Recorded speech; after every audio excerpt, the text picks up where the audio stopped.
Merci à tous de nous rester fidèles depuis le début sur Global TV à travers l'émission Les Projecteurs, une émission faite par vous et pour vous. Pour ce deuxième numéro de la rubrique Est-ce que tu sais rapper, nous avons un invité de taille et qui vous promet de grandes choses. Mais avant de commencer, nous allons juste nous intéresser à notre invité. Assalamu alaikum. Alaikum salam DJ. Naramu nice. Nice cool là. Lep jam. Lep jam oui nice. Alors nous tudu. Malik Chomban la tudu. Sama turu artiste mooy Mara Centafo. maa ngi bëggee nag waa Global TV ñi nga xamante ni tey invité nañ ma fii tey puis pour ma wax ak askan wi maa ngi nuyu askan wi kenn ku nekk ci sa tur ak sa sant di leen jox big respect am ngeen live ak Daara te Mara Centafo. Alors merci, comme vous l'avez vu, vous l'avez déjà compris avec quel artiste nous sommes sur le plateau. C'est un artiste fin prêt qui vous promet de grandes choses. Alors à rappeler que Malik Chombal du nom de famille, hein, l'état civil, donc le nom d'artiste c'est Mara Sengutofo. Alors c'est un artiste qui a commencé sa carrière musicale depuis les années 1999. Alors avec lui, on va juste partager 30 minutes d'animation où il va vous montrer qu'il sait rapper. Pour cela, c'est parti pour ce premier instrumental avec Mara Sengutofo. Yeah. Yeah. xam nga kaw nigga mbot bi gën ci rap la wane ko ci beat fii sama brap la Global TV may gën di teg ci rap képp ku ma képp duma baal fii nii microphone the check niggas at your block brass leen fili am nga kow mbot bi gën ci rap niggas wane buda ma di check real rap niggas phone microphone the check mak ndaw niggas gune ma wa nigga ndaw na super bo mare nan ci rhyme first tak caf ko super baka la ci brenu tek niggas ñoko tipo la ko jollof like check rhyme ak ci flow sakuna mbedd bit ni game hard here we go setu na bi ngeen di def game xat da yokku bo waxat sa grand may sa chef may ma nopp duma la jow wax ci temps rhyme name microphone nigga def ko sa jow bo de sa tante la ñaf nigga nekk na go wesu na malaga kap Centafo ngay know na mbiri fesse grave fen rap te ga ñëw nigga yow nigga ma togo ndongo bëgg bes sa dara jëndu woo bëgg jeg du bëgg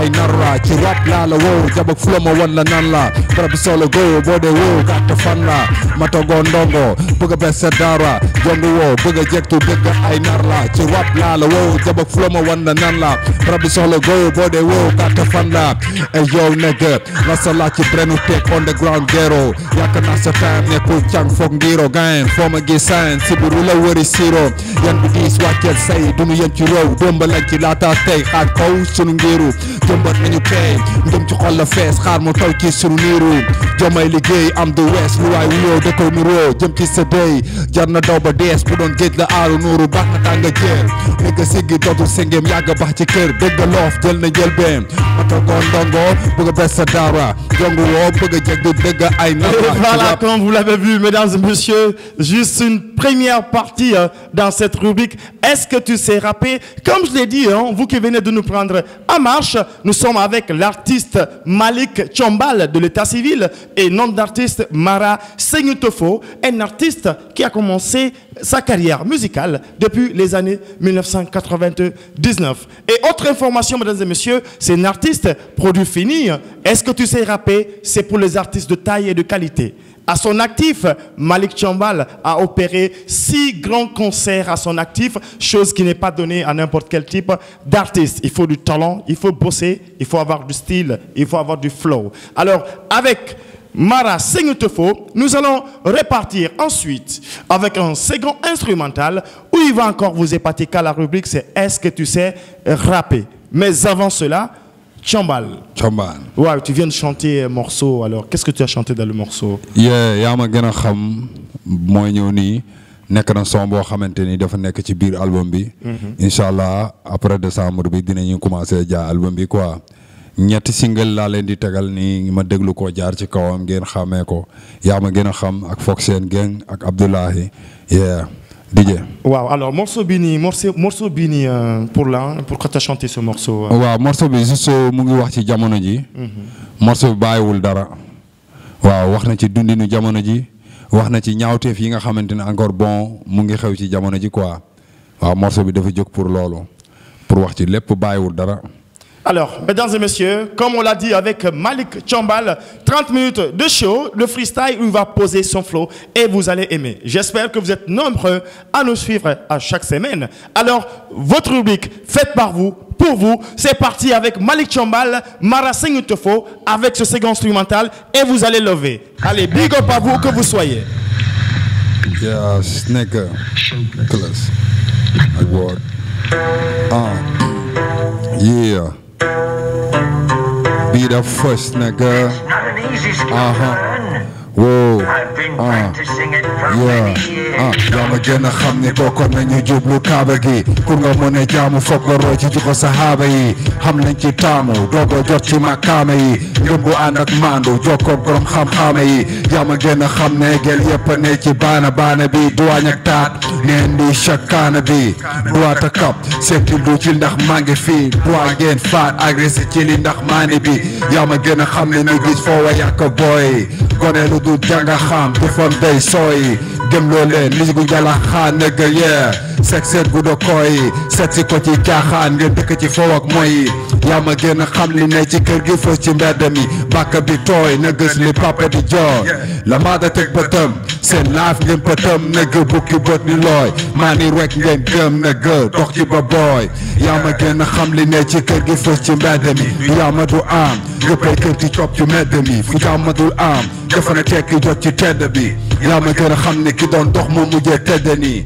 yaa ma gën a xam li ne ci kër gi fës ci mbedd mi du yaa ma du am yëppay kër ci cop ci mbedd mi fu jàmmadul am dafa na tekki jot ci tedd bi yaa ma gën a xam ne ki doon dox moo mujjee tedd nii yaa ma gën a xam li ne ci kër gi fës ci mbedd mi du yaa ma du am yëppay kër ci cop ci mbedd mi fu jàmmadul am dafa na tekki jot ci tedd bi yaa ma gën a xam ne ki doon dox moo mujjee tedd nii yaa ma gën a xam ne formation fees ci dëkk bi bu islam di bennoo ñu farandoo andi sikk bi ñu waroon a defar bro kilifee ci biir liste bi soobandoo ñàkkatoo ci diggu piste bi ñoo waroon a jow gaal gi bro yor meri bi liste bi coowal jàppal bàyyi nega fëcc justice bi yaa ma gën a xam ne feneen tax nga toog ci siège bi jàpp askan wi jaam mën a pileen ku ne ci fees bi faa nga mën a daw ni bàkkay caam wala pele lu ko mooy ñu ñaf la pees bi kenn bàkkatu fi booy négis ba fi pele coppit na wees fi askan wi dëkk jooy ngiitu télé lesbienne fees fii yaa ma gën a xam ne dërëm lañu takk njël def ko sëriñ ñi di jaamu ci xërëm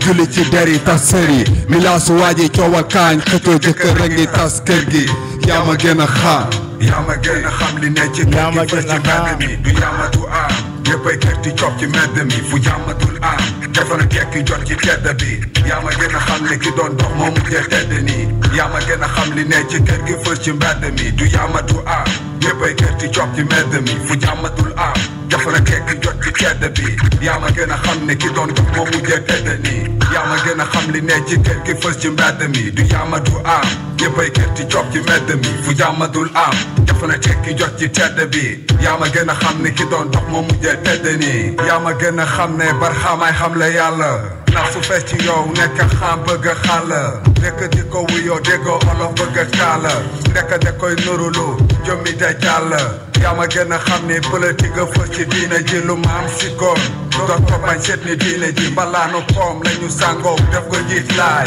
robina koom la ñu sàngoo duñu jot ci lay ku nekk ñoo di ngóoroo ci jëfu ma tey ji koy xaj ji koy golo bu waay jekku dey eti jaay ñu rey ndax kursu baykat yu ñàkk fay dëkk ni daw ni fasu kursu réew mi tàkk tey ana fu waay aw ba mucc politique bu tàkk tey fen ak sàcc la ñuy mujj yaa ma gën a xam ne du fi dagan góor jigéen moom la ku ne gi dagaan békkoo saak paccal ween kewal ñu tëj doom ja bëtëri taa kewal ma tëb musique lesbienne ay yaxal taa yaa ma gën a xam li ne ci kër gi fës ci mbedd mi du yaamatu am yëppay kër di cop ci mbedd mi fu jàmmatul am dafa na tekki jot ci tedd bi yaa ma gën a xam ne ki doon dox moo mujjee tedd nii yaa ma. Et voilà, merci, c'est de la tuerie comme je l'ai dit.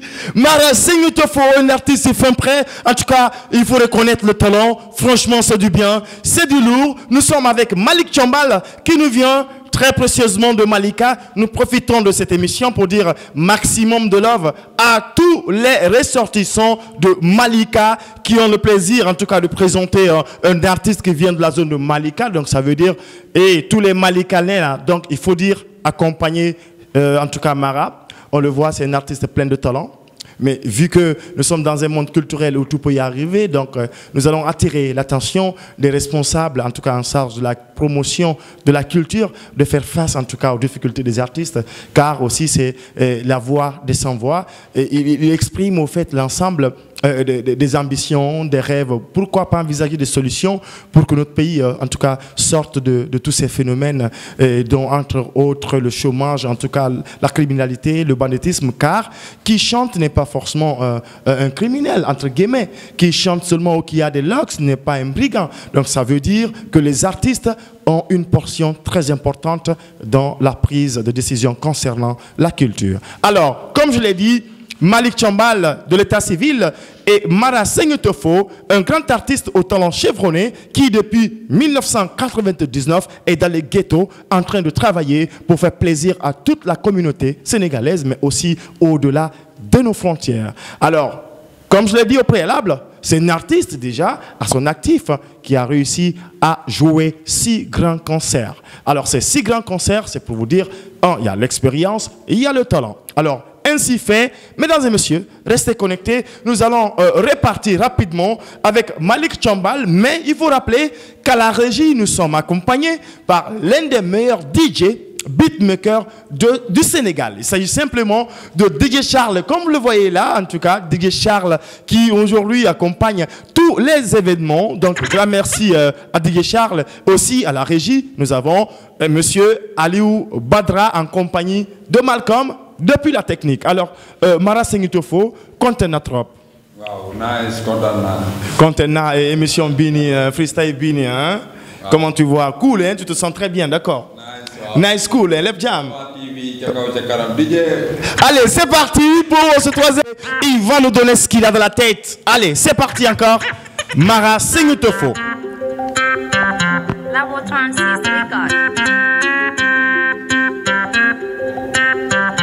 Yeah, c'est un fort là. Yeah, nigga, she ho. Function gang. Yeah, nigga, function gang. Function gang. My function gang. My function gang. C'est un fort life dog. Function gang. Hip hop, jiggen. Function gang. New job, jiggen. Function gang. My function gang.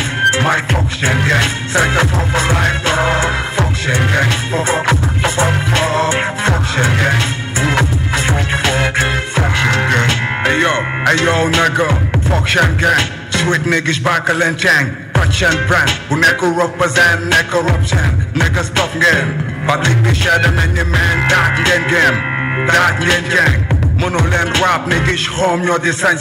Hot again, my focus and send. What up, like again, my focus to my patient end. Joggish and beat them, joggish and beat them. Chase when you're the end, when you talk a change a nigga. Puffin you're the GN, Imam back my friend for. No good the niggas night, drive for you extra. No good you nigga, mother for you should have pay chop.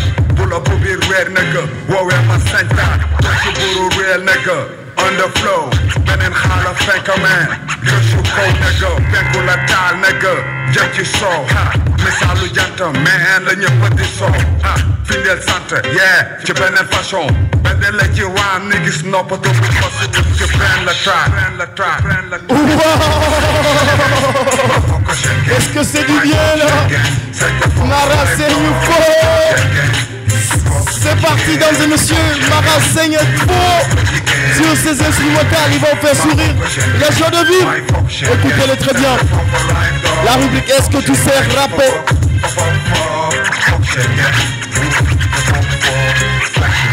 Hey yo nigga, function gang. Underground jàppataat doo old school taatam rob ci gennam jàppataat foog nga juróo ko caatam yeah dañ la caatam fekk nga seen mu caatam réeti ñàkk a xam yaa ko tey doo mucc ci atam réeti yoonu ndam yóbbu naaj def ko muy sa tom yokkal sa âge naka bul yem sa zone say style du naaj naka fekk yaa ngi ci wrong old school cance loola mot bi gën ci microphone du la tànga bàkk denc ko du fos ci ñàkk a jom maag ñoo ko moom sañ ta foo def combat indi li gën ci koom jël si kaw def combat li ngeen sit bro moo du wow doo ko siif ci droite la neen here we go ñu check bit nigga get la neen dundu ci makama arif ci beneen family wàppu tegar ni ma nigga kalif respect a mbedd jox ko cëram graf of money wee nigga du benn secteur kenn nok ni waaj maan dundu la njëkk jàpp ak la xar nigga feeñoo la ci waaj maan foog seen gang ma foog ko seen gang my foog seen gang. Qu'est-ce que c'est bien Malik Tchombal sur le plateau de Global TV dans la rubrique Qu'est-ce que tu sais rapper. On vous invite tous hein, les artistes, tu sais que tu as du talent, tu sais rapper. Allez viens vite, approchez, regardez, venez regarder. L'émission est pour vous, elle est faite pour vous mesdames et messieurs. Tu es artiste, allez viens vite t'enregistrer pour que tu viennes en tout cas exprimer, montrer ce que tu sais faire à travers le micro. C'est important car qui dit sport va forcément parler de la musique. Alors une fois encore, on est très content de vous, hein. Sincèrement, depuis le début, Global TV, on ne cesse de vous remercier. Vous qui nous suivez en tout cas à chaque instant, à tout moment. Franchement, on est content de vous. Et la télé, elle est faite par vous. Elle est pour vous. Et l'émission Les Projecteurs, comme vous le savez très bien, n'hésitez pas, approchez, venez, exprimez, posez votre flow. C'est en cela aussi nous allons construire une équipe, en tout cas artistique forte, pour vendre ou promouvoir, j'allais dire, l'image du Sénégal hors de ses frontières. Alors l'émission est pour vous. Toi, artiste qui me suis, viens vite contacter Global TV pour en tout cas poser ton flow dans la rubrique Est-ce que tu sais rapper de l'émission Les Projecteurs. Alors, Malik Tchombal, man, content trop, je suis très content de t'avoir dans cette émission. Alors, parle-moi un peu, est-ce que tu as déjà un album sur le marché ou bien tu as déjà un album prêt? Waaw, bon, pour leeral leen ni sama album, Inch'Allah, décembre dina génn quoi, pare na lépp. Inch'Allah, fin décembre nag tey doon nañu commencé jaay. Organiser concert bu mag Mali ba ñu nag di sar. Naa ñun ñooy jox xam nga. Bëgg nañu gars yi ñëw jàpp ci ak Global TV ñu wane ko à direct YouTube gars yi yëpp seetaan ko. Alors album bi nii combien de morceaux? Ben morceau album bi nii. Non, album bi bon 14 titres la. 14 titres. Am nañu 20 titres nag waaye saa ñu toll nii pour l'instant 14 titres la ñuy génnee quoi. waaw 20 titres yëpp pare na pour son. en tant que album bi man maa ko defal sama bopp maa produit sama bopp moo tax man dama préféré pour génnee 14 titres jox ko gars yi ba pare bu ci kanamee incha allah ñu yokkaat ci yeneen génnee deuxième album quoi pour mën a dawal sama promotion ndaxte kenn xamaguma ci yeneen yi quoi yàgg nañ ci musique bi. Alors, c'est bien, comme vous l'avez compris par les phrases de notre voyant guerrier, en tout cas pour la musique africaine, Malik Tchombal, Mara Seignoufo, nom d'artiste, il a déjà un album qui est déjà prêt et nous attendons brillamment la sortie de ce nouvel album, en tout cas de Malik Tchombal, un album à l'intérieur duquel on va retrouver en tout cas toutes les thématiques, amour, en tout cas respect, considération, développement, éducation.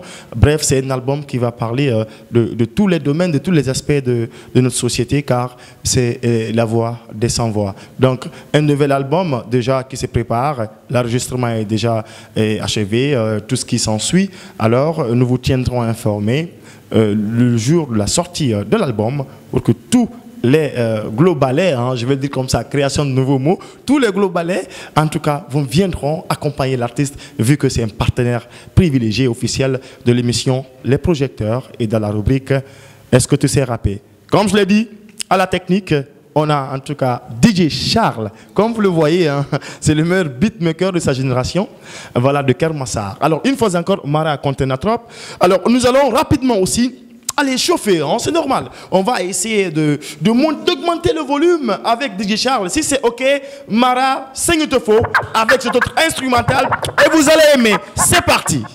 Bravo Transit Record. Yeah, Santa for life, nigga. On the beat. Ha, don't jam rek roll. Neka jam rek roll. Yeah, Abdullahi. Abdullahi nekk jaam rek woon jaamu yàlla la bëgg doon Abdullahi mooy gën di janga bëgg naa cee doon Xaadimu Rasuul dégg di ko sant yàlla tuube Abdullahi mooy gën di janga ay yo jaam laa bëgg doon lu ñëw ma sant ci sàkku ci ngërëm Abdullahi la koom yàlla musal ma ci pexey seytaan bi laa ko ci dërëm fàttali ma la woon ñun la say jaam dunyaa di këram xetali ma ci yoon musal ma ci jam-jam ma bañ de jaamu xërëm aba njëkk doog a jaamu la yàlla taamu ci ërëm den ko leppay waaja daanu doog a sigee ki sëlëmal gentu loo ne bés daañ la gàddu jëm ci yoon wee ñëpp àddu wax ne yàlla lañu war a géem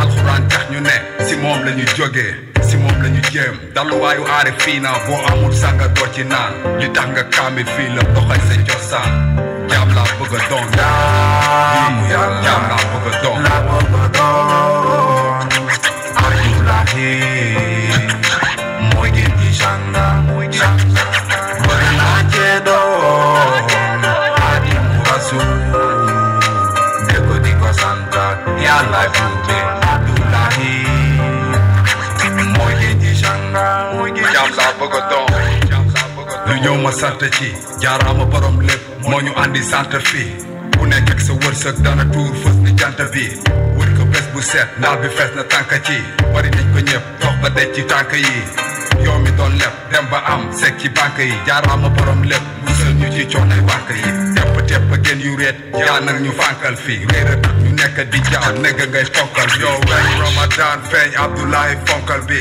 bakkan day bëre daan bari ñu mu fànkal fii Abdullahi wilaan moo di bay du saani fës ci xaalam bi xam-xamam njub nag fës na ci tàntam bi Abdullahi wallahi wilaan moo di maa nekk jaamu leen bro yi nangu ñaan rekkee dëgg yaa jëfe mooy safa dundu xorom yaa rekkee dëgg yaa rekkee dëgg for life bàyyi Chicha.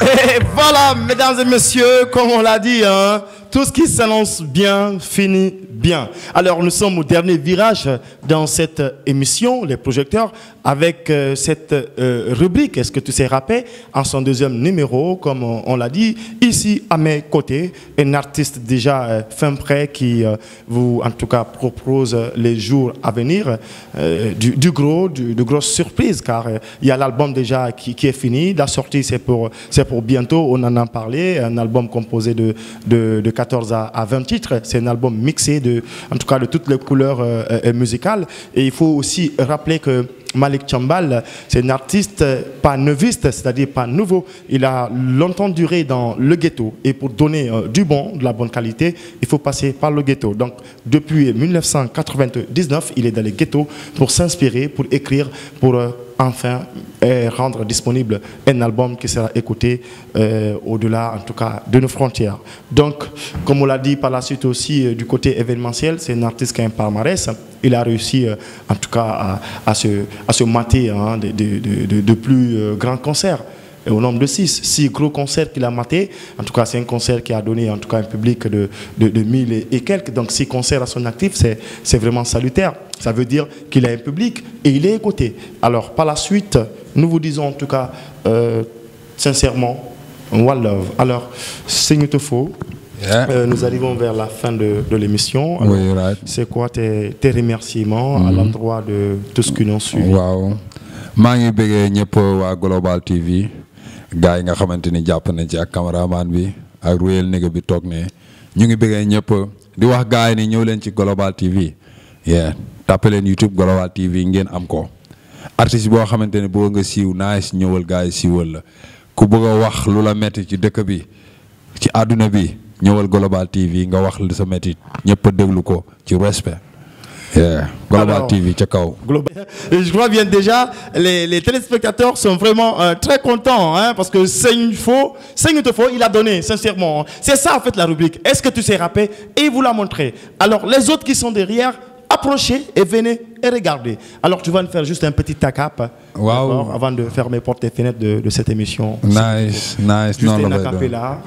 Yo, DJ New Dem, freestyle. Juste un acap pour en tout cas accompagner cette émission par une très bonne saveur, hein, une très bonne saveur en ce jour, en ce fabuleux jour. En tout cas, on est très content et la maison Global TV en est reconnaissante par rapport à votre activité, à tous nos programmes. Alors c'est parti avec Segnitofo pour ce dernier acap avant de nous dire The freestyle. Yo, niggas from the freestyle. Fii ñun duñ fi taayal ñooy teg rap niggas acca di ko woyal bu dee rap ci troll la suwit ne ko bayal non may teg rap niggas acca bokk sama non ne ma maara may gën di teg ci rap niggas xomi gis nga wane ko ci beat nooyi ko comme sama bris la maa ngi tee micro li ma yàgga teg ci track neel mit bro yow taxawal nit bro may teg rap nigga jàkkaarloo cameraman microphone de teg foog ma teg fi kéemaan xool ko boy ni may dikkee microphone bi bokku tak ba sukkee bu ma di teg real rap niggas gis nga wane ko ci beat niggas lii sama bis la ñëpp nangu lii la hardcore kii la still street niggas xom bu kenn foogul freestyle flow rap niggas dooni joobul gisal lii may gën di teg ci track niggas xomi whistle xomi ne ko fay freestyle flow the rhyme niggas xomi bokk ci fight yaa ngi doog a gis rap niggas dalu ci mic wane ko may life wane koon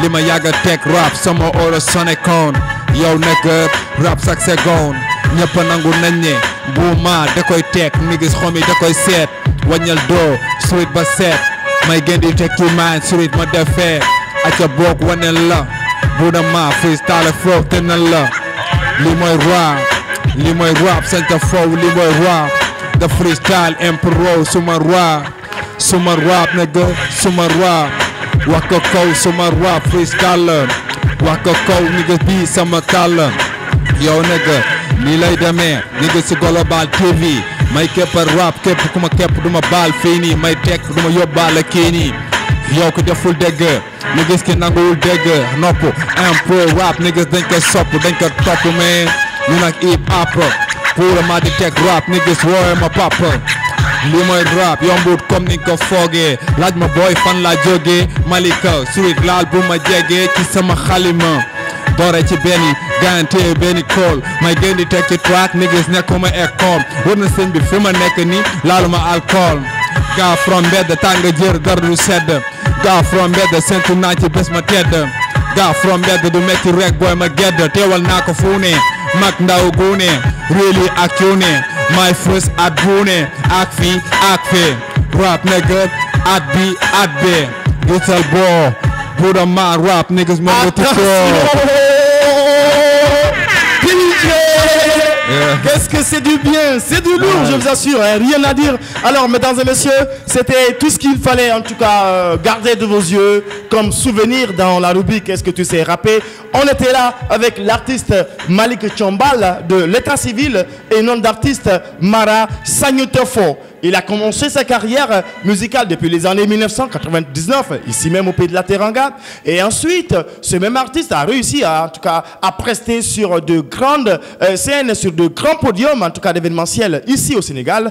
Pour preuve, il a participé à 6 grands concerts. Alors ça veut dire, on est très content, c'est un artiste du peuple. Alors, je ne saurais terminer cette émission sans pourtant remercier, en tout cas, la régie, y compris DJ Charles, qui est là avec nous, le beatmaker de sa nouvelle génération, en tout cas qui assure la régie avec ses doigts magiques. En tout cas, lui on l'appelle DJ Charles, comme vous l'avez vu, l'un des meilleurs beatmakers de sa nouvelle génération. Il n'y a pas 102, je vous assure. Hein. Big up à toi, DJ Charles, l'un des meilleurs beatmakers de sa génération. Et sans oublier aussi à la technique, en tout cas Monsieur Aliou Batra, qui a en tout cas mis le bouchée double pour la réalisation parfaite de cette émission, les projecteurs. Et par la suite, nous disons aussi grand merci à l'assistant, à la technique. Il s'agit de Malcolm and Fatima. Merci à toi aussi depuis la régie. Et sans oublier les amis aussi d'à côté qui ont en tout cas, de près de loin, ont soutenu, accompagné cette émission et qui ne cessent de m'envoyer des textos. En tout cas, les félicitations par rapport à cette émission, les projecteurs et surtout, est-ce que tu sais rapper? Alors, parmi ces amis, nous avons Mbaye. Mbaye déjà qui est un ami fidèle à cette émission. Fallou aussi, c'est un fidèle téléspectateur de cette émission, les projecteurs. Vous avez Rasta, vous avez Endo et toute l'équipe massaroise qui en tout cas réitère leur envie, leur amour par rapport à cette chaîne télé Global TV, mais aussi l'émission Les Projecteurs. Alors, Seignetofo, émission Bini Diana. Wow, je suis très content. Alors, nice. Quel est le message que tu as passé aux artistes et à tous ceux qui nous regardent comme dernière impression? Wow, pour wax gaay ni nañu bàyyi xel Global TV nekk na télé boo xamante ni dafa jóg pour askan wi ñëpp am nañ ci wàll quoi dégg nga ñu wax gaay ni suivre bagage bi am ngeen live and direct Mara Seignetofo di bëggee sama cameraman bi di ko bëggee bu wér nice na la ñuy wax quoi. Nice. Yeah. Alors tout ce qui débute bien finit bien. Alors rendez-vous est pris pour la semaine prochaine avec un autre numéro, toujours dans la même rubrique. Est-ce que tu sais rapper? Prenez soin de vous. Chaque jour est une vie.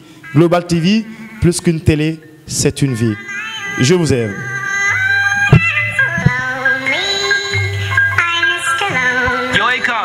What up, dude? You coming or what, man? No, I got a lot on my mind, man. I'm gonna let y'all go ahead, man. Alright. All right. Let's do it. DJ Charles, hein? Il veut pas nous lâcher. Nous allons vous accompagner. Ok, tu m'aimes. Je t'aime, tu m'aimes. Je t'aime, tu m'aimes pas. Je t'aime pas. Ok. C'est comme ça aussi dans l'émission. Est-ce que tu sais rapper? On est très content de vous. Seignetofo, la nouvelle relève, la force de la musique sénégalaise et de l'Afrique, pourquoi pas du monde entier. Alors je invite tous les artistes de passer en tout cas Global TV, vous faire enregistrer pour ne pas que cette rubrique vous manque. C'est juste venir là, chanter, exprimer votre cri de cœur, votre talent, mais poser votre flow. Alors, à pareille situation, on vous dit merci, on vous love, on vous kiffe. Une émission faite par vous, pour vous, pour votre plaisir.